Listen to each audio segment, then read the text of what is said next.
Namaste and welcome. The title for today is Transcendental Traveling. But before I begin, I will offer my obeisances to my spiritual master, Jagat Guru Siddhasarupananda, and to Lord Chaitanya, Lord Nityananda, and Sri Krishna. Nama Om Vishnupadaya Krishna Pastaya Bhutale Srimati Siddha Swarupananda Paramahamsa Iti Namane Bhaja Krishna Chaitanya Prabhu Nityananda Shri Advaita Gadha Shri Vasudev Gopakta Vrindam Hare Krishna Krishna Krishna Hare Hare Hare Ram Ram Ram Hare Hare.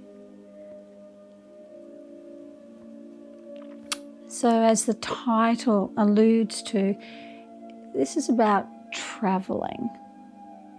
And we're going to add an element to it, transcendental travelling. So what comes to mind is a famous transcendentalist, Narada Muni, who travels everywhere, both in the spiritual and the material worlds. And as he travels, he sings the holy names of the Lord. So that is a wonderful example of traveling, both the spiritual and the material worlds. The demigods, they can travel interplanetary in their airplanes.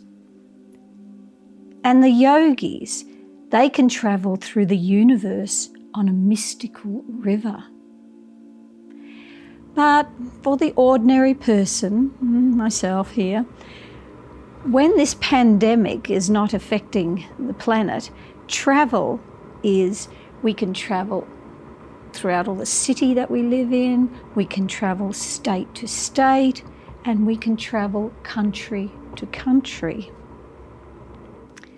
And many people travel as tourists, and they travel to lots of all kinds of locations, and basically they go there to eat, drink, and be merry. They take all their habits with them and just take them to a new location. The United Nations World Tourism Organization estimated that in 2019, so this is pre-pandemic, there were 1.4 billion international tourist arrivals all over the planet. So that's a lot of travelling. But how much of this travelling is transcendental travelling? So in times gone by in India, travellers were pilgrims. That's sort of the difference, isn't it? Most of the travellers were pilgrims, and they were travelling to the holy places. Sometimes it would take months of walking, and there were no book online hotels to stay in. They would actually sleep the night beside the road.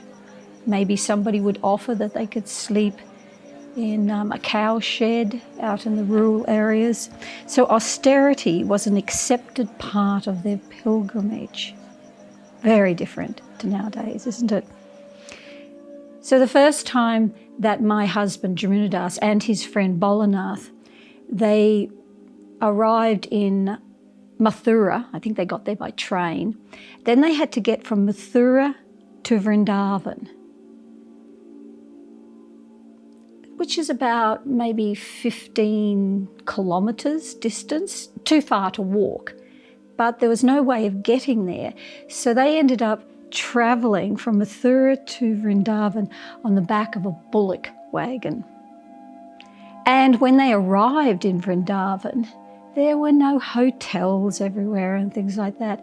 They actually stayed in a cow barn, and they had their sleeping bags with them, and they rolled them out on the hay, and that's where they slept. So in those days, a lot of the times when you were travelling, you'd always take your sleeping bag with you because you never knew where you were going to end up. But of course, this is very different to nowadays. A lot of people who are travelling in India are not pilgrims and take Vrndavan as, well, not a nice example, but you take Vrndavan, Vrndavan has changed a lot since when my husband first went there in the 70s. The businessmen came in, they saw the potential, hotels went up everywhere, and then really the death knell was when the pathways, the path of Parikaram, which is where you walk and you circumambulate Vrndavan, the path of Parikaram, which was beautiful, sandy dirt, it was beautiful, they had it all paved. And so nowadays, on the weekends, I don't mean now when it's the pandemic, that's all stopped things, but it'll come back to how it was in 2019. On the weekends, you get all these people coming out of Delhi and they come to Vrndavan for the weekend, and they all own condominiums in Vrndavan, and they come there in their big SUV cars and they drive around the Parikaram road very fast, because they haven't come there with a humility of heart and a desire to come closer to Krishna. They've just come there for the weekend, take a break from Delhi, of the hell that's been created in Delhi, but bring that same consciousness to Vrndavan. And so consequently you still get some pilgrims coming there, and you have to walk really to the edge of the road on the Parikaram track. And even then, these SUVs come past really fast and they're always honking their horns, get out of the way, get out of the way. This is what they're saying to the pilgrims, get out of the way. And it's very, very disturbing. They disturb the atmosphere completely of Vrndavan. And sometimes they hit the cows, hurt the cows. It is very, very sad, because they're not there as pilgrims. They're there with the mentality of a tourist. And a tourist mentality is one of enjoyment for themselves and their friends. So the story I wanted to read tonight, that comes from the Krishna book. It's when Balarama, he's in Dwarka city, he's married, he's older, but he wants to return to Vrndavan and visit all the people of Vrndavan, his mother and his father and the elderly cowherd man, everybody that's there. So he travels to Vrndavan. What's really wonderful about the story is all the different relationships. He responds according to the relationship of the person that he's meeting there. So it's really wonderful to read these in the Krishna stories and Chaitanya Charitamrita, places like that, because it just knocks apart this idea, this Christian idea, Islamic idea, Judaic idea that God is just somebody who's the big authority. And really the only relationship you can have with God is one where he's in charge and you do what you're told, sort of thing. So that's why it's wonderful that Srila Bhaktivedanta Swami Prabhupada gave us, this Srimad Bhagavatam, the 10th canto of the Krishna stories. So let's read now part of this story of Lord Balarama coming to Vrndavan. Lord Balarama became very anxious to see his father and mother in Vrndavan. Therefore, with great enthusiasm, he started on a chariot for Vrndavan. The inhabitants of Vrndavan had been anxious to see Krishna and Balarama for a very long time. When Lord Balarama returned to Vrndavan, all the cowherd boys and the gopis had grown up. But still, on his arrival, they all embraced him, and Balarama embraced them in reciprocation. After this, he came before Maharaj Nanda and Yasoda and offered his respectful obeisances. In response, Mother Yasoda and Nanda Maharaj offered their blessings unto him, so they're blessing him. They addressed him as Jagat Ishvara, or the Lord of the universe who maintains everyone. The reason for this was that Krishna and Balaram maintain all living entities, and yet Nanda and Yasoda were put into such difficulties on account of their absence. Feeling like this, they embraced Balaram and, seating him on their laps, began their perpetual crying, wetting Balaram with their tears. How wonderful to see that. Lord Balaram then offered his respectful obeisances to the elderly cowherd men and accepted the obeisances of the younger cowherd men. Thus, according to their different ages and relationships, Lord Balaram exchanged feelings of friendship with them. He shook hands with those who were his equals in age and friendship, and with loud laughing, he embraced each one of them. You see that here in the material world. It's very wonderful to see. So imagine watching Balaram relating to somebody like that. After being received by the cowherd men and boys and King Nanda and Yasoda, Lord Balaram sat down feeling satisfied, and they all surrounded him. First, Lord Balaram inquired from them about their welfare, and then, since they had not seen him for such a long time, they began to ask him different questions. The inhabitants of Vrndavan had sacrificed everything for Krishna, simply being captivated by the lotus eyes of the Lord. Because of their great desire to love Krishna, they were not even interested in enjoying a life of opulence, but were satisfied in living a simple life in the village as cowherders. So they didn't even desire, I want to go and live in Dwarka city in a huge palace. Those desires they were insignificant to them. Their desire was just to love Krishna. They were always absorbed in thoughts of Krishna and did not desire any personal benefits, and they were all so much in love with him that in his absence their voices faltered when they began to inquire from Balaramaji. Have you seen people sometimes like that? They've got so much emotion in there, their voices falter a little bit.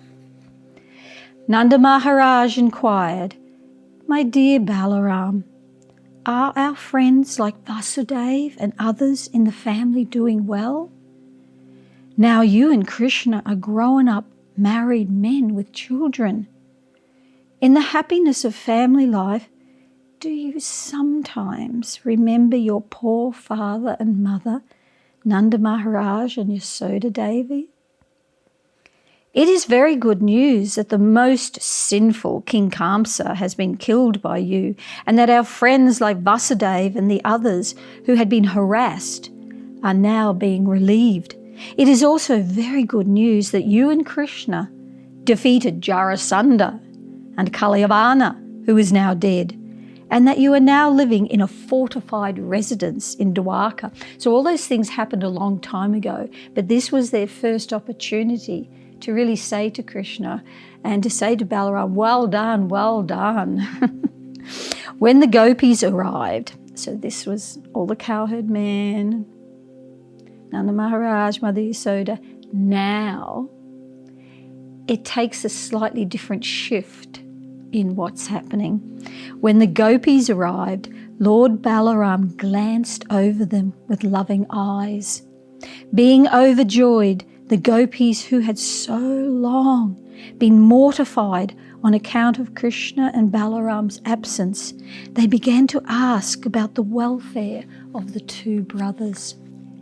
They specifically asked Balaram whether Krishna was enjoying his life surrounded by the enlightened women of Dwarka Puri. We knew the conversation was going to go this way, didn't we? Does he sometimes remember his father Nanda and his mother Yasoda and other friends with whom he was so intimately behaved while in Vrndavan? Does Krishna have any plans to come here to see his mother Yasoda? And does he remember us, the gopis, who are now pitiably bereft of his company? Krishna may have forgotten us in the midst of the cultured women of Dwarka, but as far as we are concerned, we still remember him by collecting flowers and sewing them into garlands. So every day when they saw flowers, they would make garlands for Krishna still. When he does not come here, however, we simply pass our time by crying. If only he would come here and accept these garlands we have made. Dear Lord Balarama, you know that we would give up everything for Krishna's friendship. Even in great distress, one cannot give up the connection of family members. But although it might be impossible for others, we gave up our fathers, mothers, sisters, and relatives. But then Krishna, without caring a pinch for our renunciation, all of a sudden renounced us and went away. He broke off our intimate relationship without serious consideration, and he left for a foreign country. That's what they call Dwarka, a foreign country. But he was so clever and cunning that he manufactured nice words. He said, "My dear gopis, please do not worry. The service you have rendered me is impossible for me to repay. After all, we are women, so how could we disbelieve him? Now we can understand that his sweet words were simply for cheating us." So you see very different language that the gopis are using that the other residents of Vrndavan when they were addressing Balarama. They're very much chastising Krishna and Balarama, aren't they? Protesting Krishna's absence from Vrndavan, another gopi said, "My dear Balaramaji, we are of course village girls, so Krishna could cheat us in that way. But what about the women of Dwarka? Don't think that they are as foolish as we are. We village women might be misled by Krishna, but the women in the city of Dwarka are very clever and intelligent.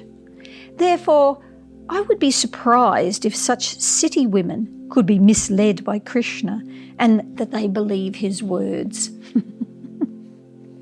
Then another gopi began to speak, "My dear friends, Krishna is very clever in using words.